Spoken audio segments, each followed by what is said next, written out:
What's up, WiseTake? Welcome to another edition of the NFL podcast. I am your host, Patio Joe. You can follow me on Twitter at Patio Joe Ref.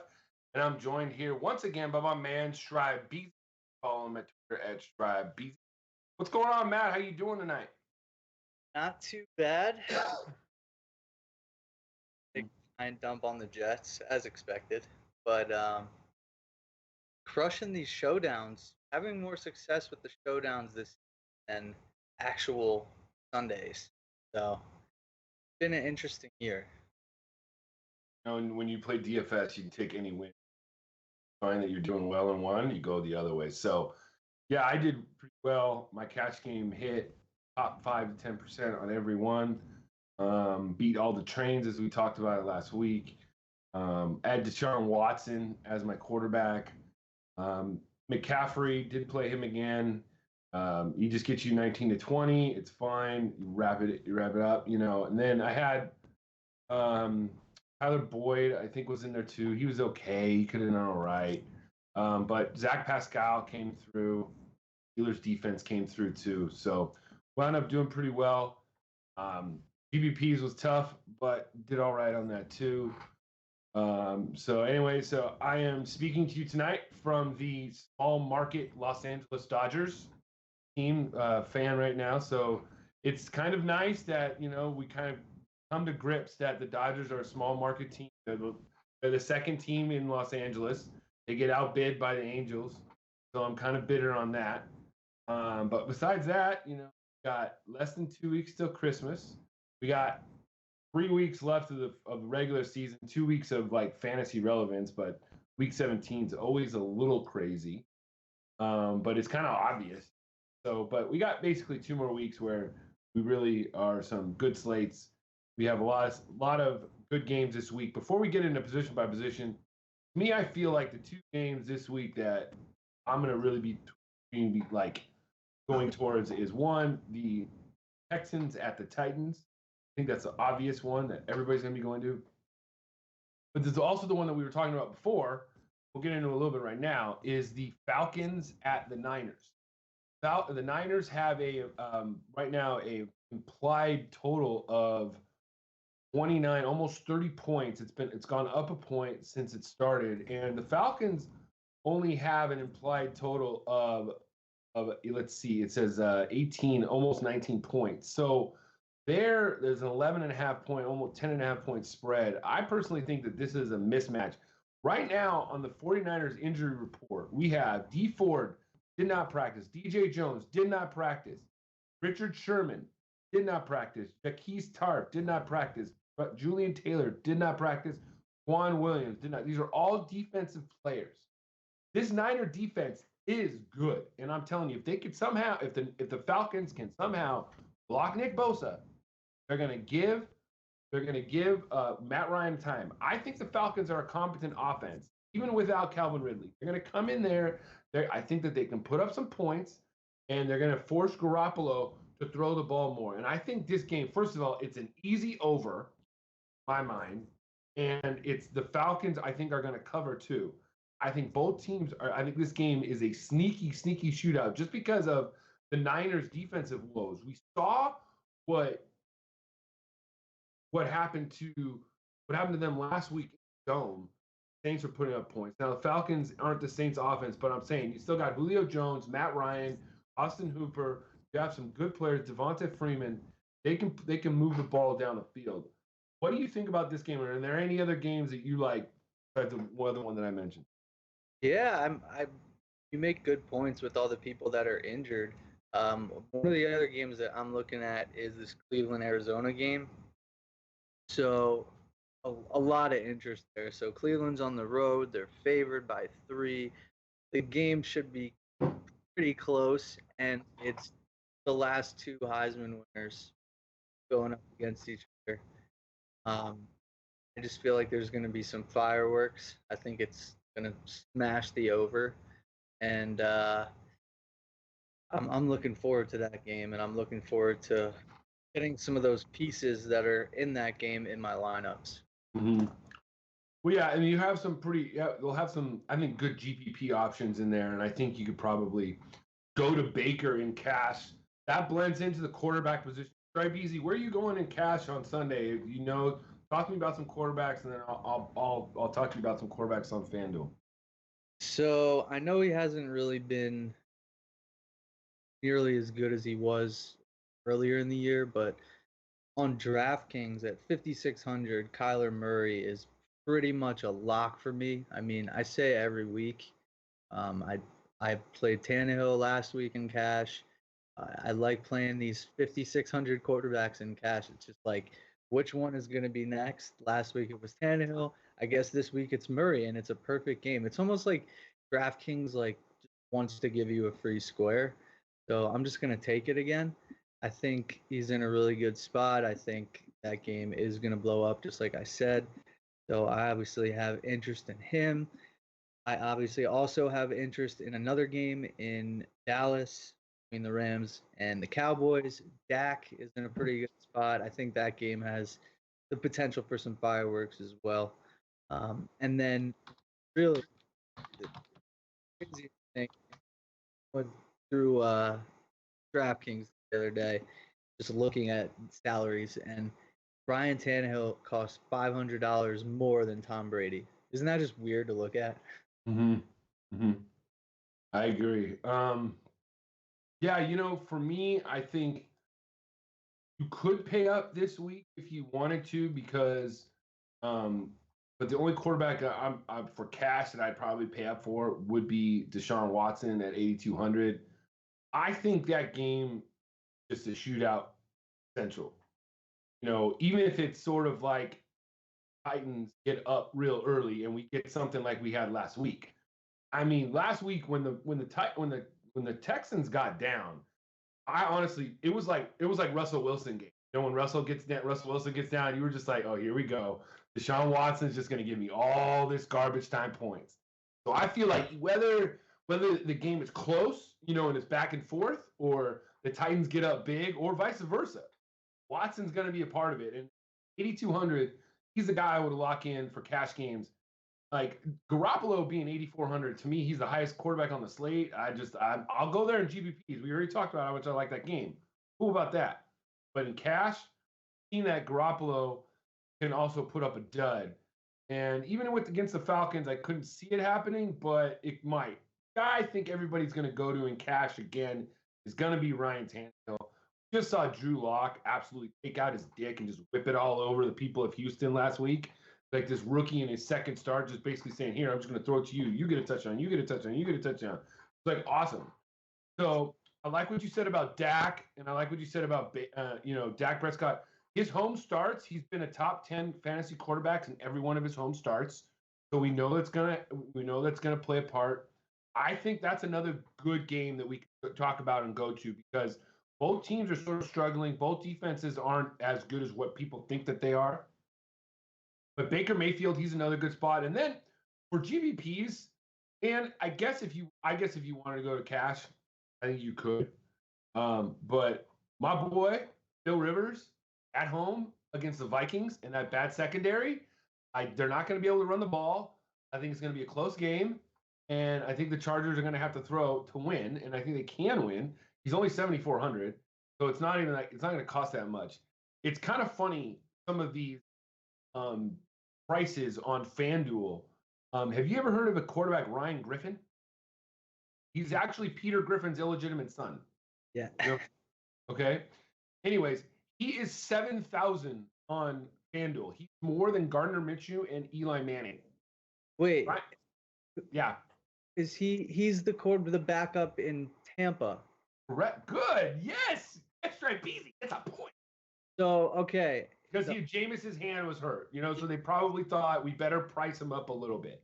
But still, a bit of an overreaction. It's like DraftKings fucked up the other day and made Gordon Hayward 3,000 because he was injured. They price everyone down to the minimum salary when they're hurt, so you don't see them.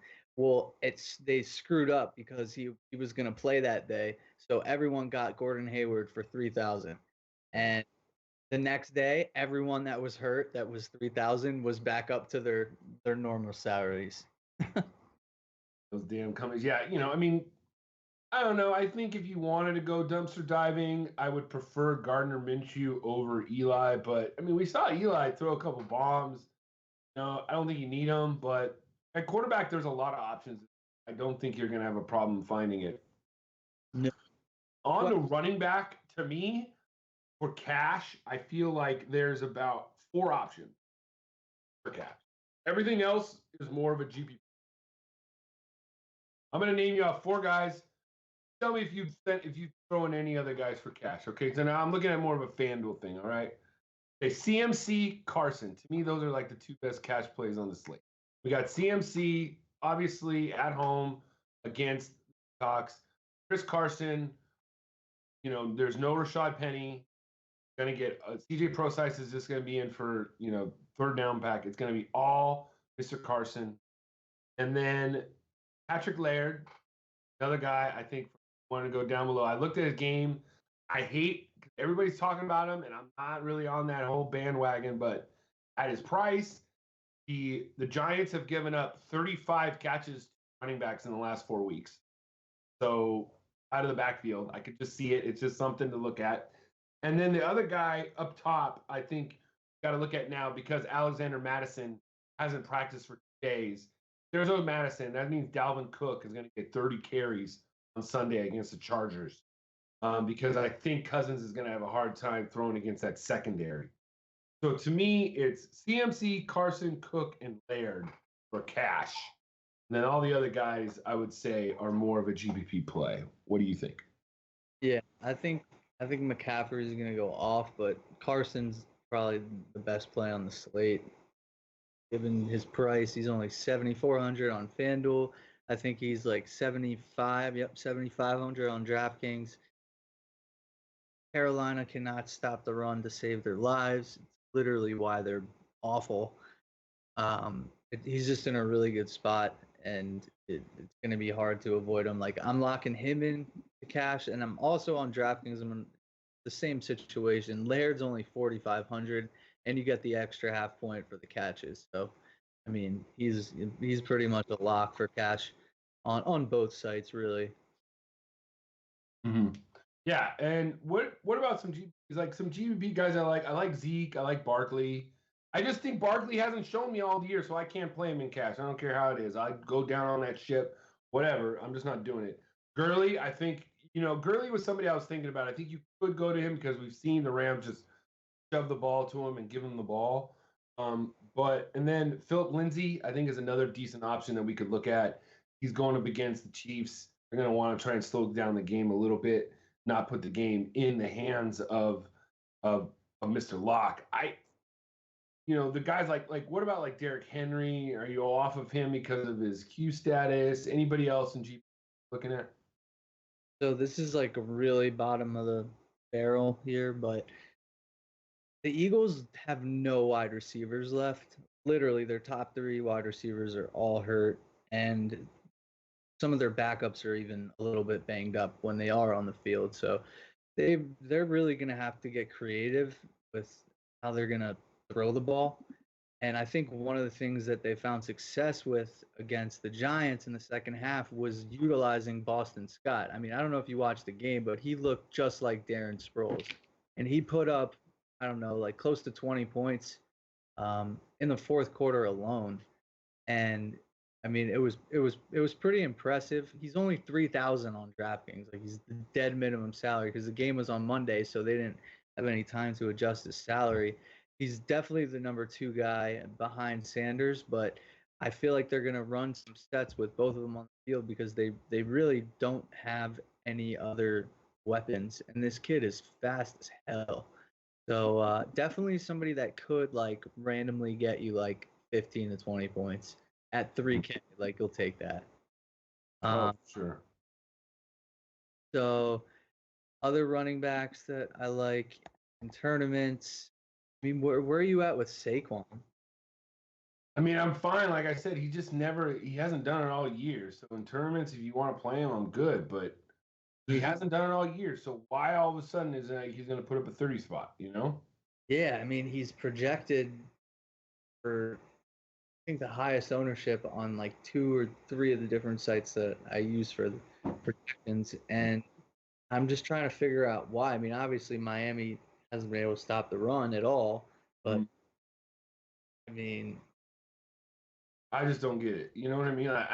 I always have like a cash mind, so I just feel like, you're supposed to be safe, good floor. It's like he hasn't shown it like all year. Like he's barely gone 2x some weeks. So it's like, yes, I could see it, but like I just don't think that they're not really playing for much. So why would they just all of a sudden just shove him the ball all the time? Maybe because he's injury prone. We all know that.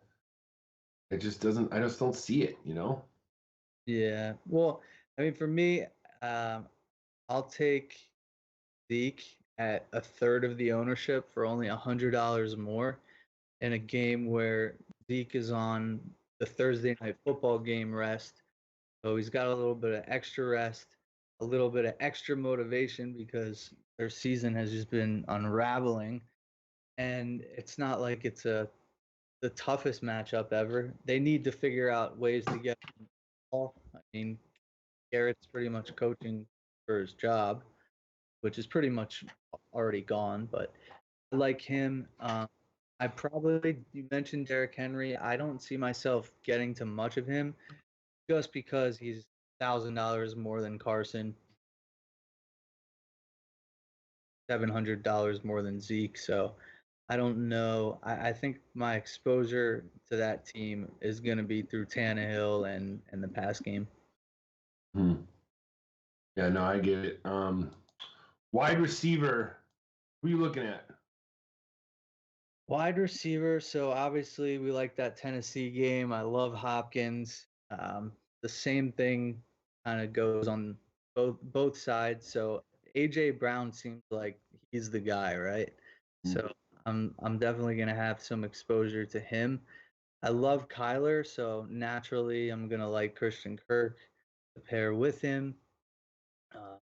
DJ Moore is obviously as safe as it gets, and he's only 6,600 on DraftKings. I don't know why they keep moving him down, but he's 6,600, so he's in a pretty good spot.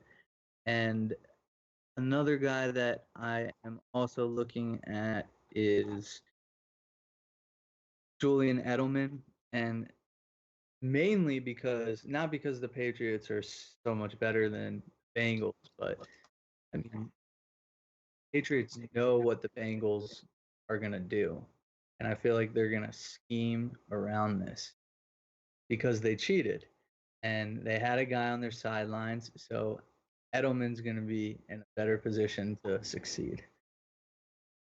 Well, they're pissed though too. Like so they're getting angry Tom Brady. You know what I'm saying? Yeah, I'm totally kidding. Edelman's in a good spot, but I just thought it was hilarious that of all the teams they could get caught trying to pull some shit over on, it was the Bengals. Yeah, I know. Really the worst team in the league. Which, by the way, they should not be the worst team in the league. Andy Dalton is not that bad. I don't care what anybody says. He's not that bad. They definitely would have won a couple more games if he was playing quarterback all season. Like to me, there's a group of, I don't know, there's probably about 4 or 5 quarterbacks in the league where it doesn't matter. They're just difference makers. And then there's probably about 4 or 5 quarterbacks in the league. It doesn't matter. They're just pieces of shit and they can't play quarterbacks. But then there are all the guys in the middle where literally offensive line makes or breaks them. Look at Tannehill. Yeah, you're right. He's literally not. You know what it is? I've seen it his whole career is Philip Rivers. Give Philip Rivers time and he will carve you up. Give him pressure and he can't move and he's done, So, but back to receiver, the guy I think that people are going to be looking at is Godwin. Yeah. Mike Evans out is, I think, going to be mucho popular. Yeah. There's nobody else. I mean, he'll probably be the highest owned receiver on DraftKings. I'd imagine. Only thing is, he's gonna get Slay. So I mean, it's winnable, but Slay is disgustingly good. Like he definitely lock him down. So you could honestly look to some of the other guys, or maybe even the tight ends, because I think that's a game that could be pretty high scoring, just because both teams don't really have good defenses at all. Yeah. Well, here's the thing: is that I don't think Slay goes into the slot, and Godwin goes 64% of his routes are going out of the slot. So I don't think I'm really going to give much of a downgrade to Godwin. I like what you said about Edelman. Obviously, D Hop. Obviously those are good. I like Julio Jones as a option. You know, I like this game. You have no cornerbacks, no Richard Sherman, no Juan Williams. They're gonna be do what they want. I think good. Another good cash play, Jarvis Landry, just been getting peppered with targets. He's the number one in Cleveland, not Odell. Robert Woods, he's playing in the slot against whoever's playing in the slot on Sunday against the Cowboys is going to have a good day. Now that could be Woods, it could be Kupp, it could also be Higbee. You know, it's Higbee's going to run more out of the slot than he. So I like Woods. I think I'll lay off a Kupp. I like Michael Gallup too because I think Amari Cooper is going to be getting all of Mr. Ramsey. So that's going to leave Gallup with some good one-on-one matchups. And let's see who else. Debo Samuel is obviously in a good spot. If you want to go down a little, Danny Amendola isn't in a bad spot. Also in the slot, he's going to be getting peppered with targets because the Tampa Bay corner slot corner cannot cover anybody. I don't mind Emmanuel Sanders also. And you said DJ Moore. That's just the way to go. Yeah. Let's move on to tight end. What'd you say? Portland Sutton. Yeah. Definitely want to mention because he's under 6K on DraftKings. Yes, he is. He's definitely, it's funny. They put up like 40 points last week and he did nothing, and he's usually their number one and doing everything. So hopefully that opens things up for him a little bit. Moving on to tight end. George Kittle had the play of the year last week. Just amazing. I've ever seen ever. One of the most awesome things. He gets another great matchup this week against the Falcons. I love him. I think he's a top option to pay up for. I don't really care about Kelsey. Ertz, you play Ertz if you want to. Don't matter. I don't mind Higbee also. I think Higbee's in a good spot. We talked about him. David Njoku, I think, is the ultimate GPP play. He hasn't played much, but he's coming back playing the Cardinals. Got a decent price. Say you like that game. To me, I like that. Might have him in there. If we have no Greg Olsen, Ian Thomas is going to get 9 targets for 50 yards, 60 yards, and maybe a touchdown again. There's nobody else in that offense besides him, DJ Moore, and C-Mac. So, the route tree is just there. And then Austin Hooper. You saw what Jared Cook did against the Niners last week. Jesus. Hooper if he's healthy, he's 100%. With no Calvin Ridley. That's my favorite tight end on the slate. What'd you say? It's your favorite tight end is Hooper? Hooper, yeah. He's only 5,000 DraftKings too. So I'm probably gonna have a pretty good amount of him. I mean, Kittle, I obviously love just because he's an animal. I like Hollister on Seattle. It's only 3,800, and then Ian Thomas isn't that good, but he's only 3,100. So, I mean, I feel like that's pretty cash viable. Caden Smith is somebody that you could probably look at on the Giants against the Dolphins. Only 3,600, and then in tournaments maybe look at OJ Howard, Mike Gesicki on Miami. I mean, it's going to depend on. I mean, if Devontae Parker is going to miss, which he's not. I'm pretty sure he's not playing, right? So he's right now he's definitely questionable. So yeah. So that's going to make Gesicki a lot more interesting, especially at He's only 4,000. So, I mean, this could be a week where you put 2 cheap tight ends in. But I think it's probably a week where you're putting 3 running backs. Here's another guy that I like, Jonnu Smith. You know, he's 4,900. He's coming off a game where he got 3 for 29 and a touchdown. There's all these tight ends that literally it makes or break their day if they get in the end zone, because they're all like 3 for 40, 4 for 30, whatever. They're all around the same, and if they get in the end zone, it makes it worth their day. But Jonnu Smith facing the Texans, who just gave up 2 touchdown passes to tight ends last week to Hireman, one to Noah Fant. So I think he's more of a GPP option, but to get a piece of that game in a stack, a little bit lower option, to pair with Tannehill, I think Jonnu Smith is a beautiful play on Sunday. Any other tight ends you want to talk about besides my own, of course?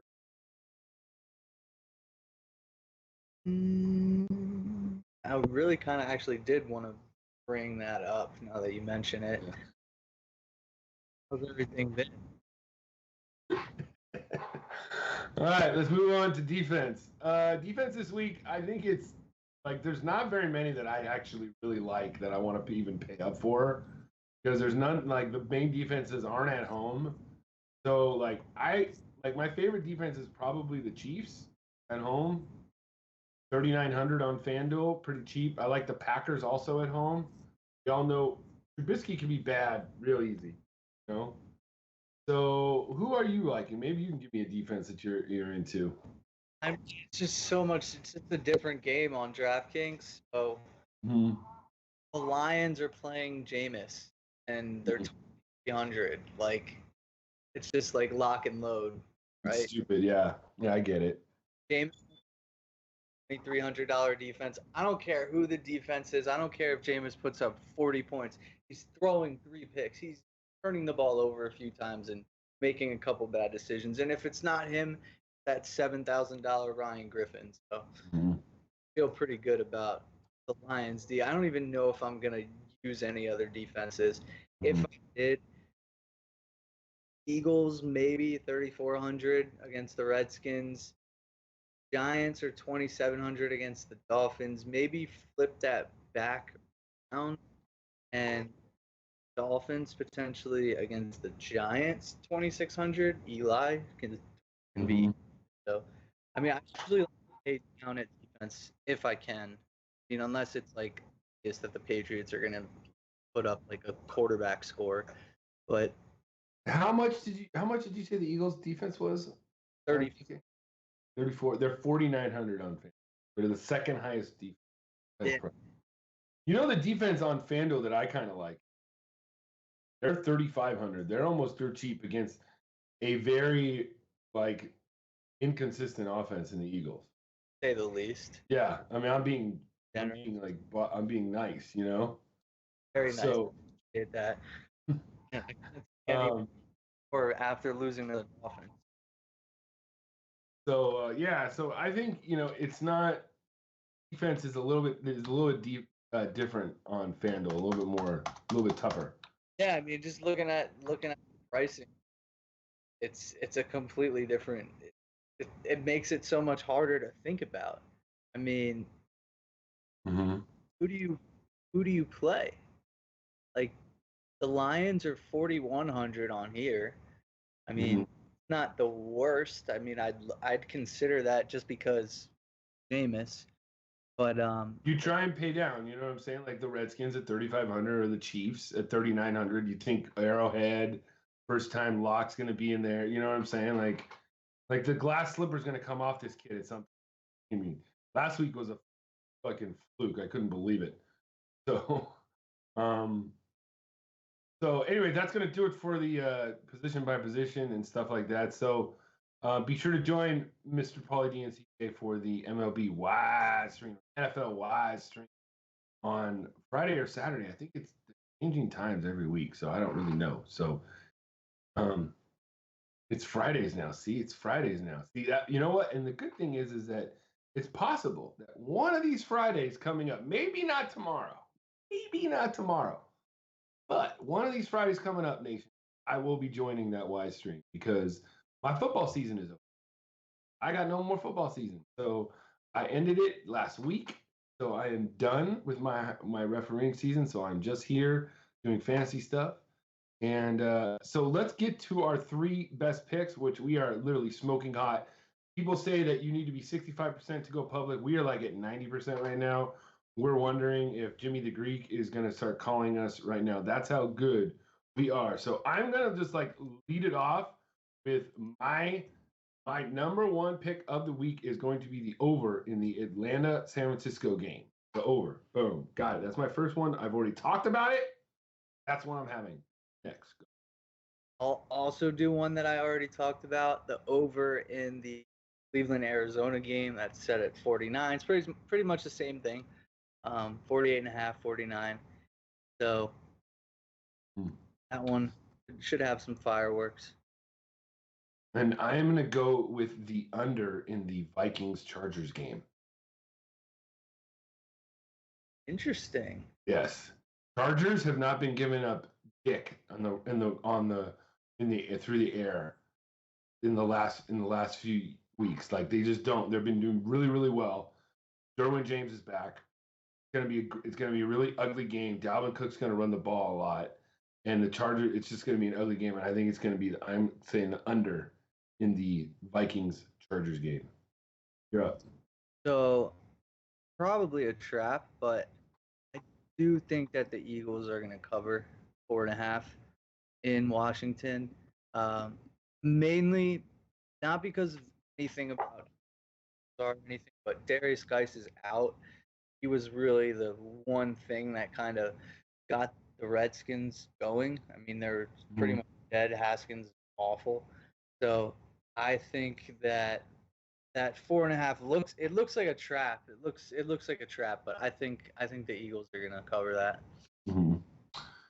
And for me, I'm gonna take the Pittsburgh Steelers and the points -2 Sunday night at home against the Buffalo Bills. This is Josh Allen's first time in big prime time. Like he played in Dallas and Thanksgiving, whatever. Okay. Sunday night in Pittsburgh in the cold. That defense is gonna come after him. This is literally the best thing ever. Yeah. I'm excited. Dude, yeah. The over-unders set at what, like 35? Yeah. It's 36. I think it's going to go over, but if the Bills win this game, I know it's crazy because the Steelers literally have nobody on offense. Mm-hmm. They're 8-5. It's unreal. If the Bills win this game, though, this is easily the biggest win, way bigger than Dallas. And you right now you have to take the Bills seriously, but like you would really have to take them seriously. You know, yes and no. I wanted to, but then that offense looked fucking incompetent last week against the Ravens. It's almost like it got to their heads that they beat Dallas. Like it was weird because look what the Jets did on a short week against this Ravens defense. They put up 21. Darnold threw the ball around. He didn't look. I mean, so it's like, every NFL game's different, but it's like, damn. I thought Josh Allen would come to play a little bit better than he did last week, and they still even almost won the game. That's what's crazy. They played tough. It's different when they're away from Buffalo. So, yeah. So I think that's it. Did you pick your third one? No, I didn't. So my last one is going to be Arizona +3. I think that they're going to win the game. I really do. I would love that to happen because I am big into not having. I just love all the things that go down with the Browns. And it's not even so much the Browns' fault. It's more of the media, of what the media did, pumping them up, and the fact that literally I think they've been on primetime like 7,000 times this year so far. So good for them for getting the exposure, but it's kind of sucks to not perform like kind of like how they have been. Exactly. You know, it just was, they just, that's all they are. And Right? Odell won't be there next year. So. Coach ever. Freddie Kitchens, yeah. Yeah. I think another also bonus one is like I said before, I think Atlanta's going to cover. 11 points is a lot. All those injuries, that's a lot. I just think Jimmy G, that happens. Garoppolo's a great play. Is gonna go off. We didn't say one last thing before. We didn't talk about Raheem Mostert. You have anything? Because I feel like he literally came out media and said Mostert has earned more carries, and it makes me want to play him. But they happen to be playing the Falcons.